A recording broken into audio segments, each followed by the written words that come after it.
You work with so many women and men as well. What is the thing do you think that really helps them feel better and more empowered?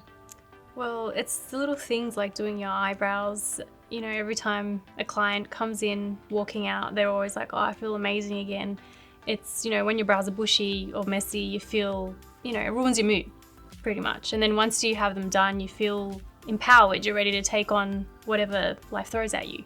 So one of the things that I believe you do is you help women who suffer from cancer actually do some feathering with their eyebrows to help. Would you want to talk about that a bit? Yeah, recently I had a really young girl who's reached out to me, and she mentioned that she's just been diagnosed with lymphoma, and her main concern, the first thing was that, you know, I'm worried I'm going to lose my eyebrows, so before I start my treatments I'd really like to get them feathered. So when you're going through chemo and just to wake up and look at yourself, feel fresh, it's uplifting and it makes you feel more happy, empowered, confident.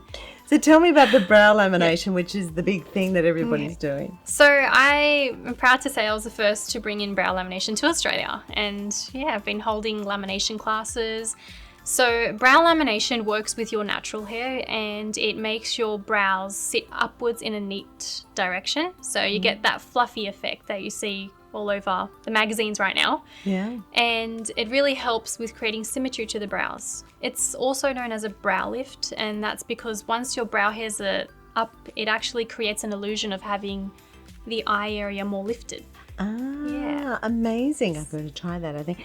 So tell me, what one tip would you give people around their brows and how to feel good? What would you tell them?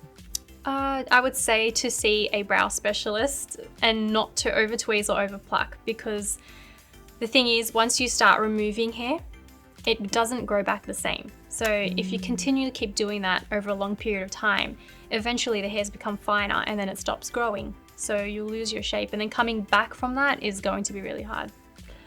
Very good advice. And is plucking or waxing better or worse, or what's the difference? To be honest, I would prefer waxing. I find with plucking, the hairs don't come back the way they were. So they start to grow back a little bit coarse and they grow out sprouty, and it actually slows down the growth. So for the brows, we don't want to slow down the growth. We want to keep them growing.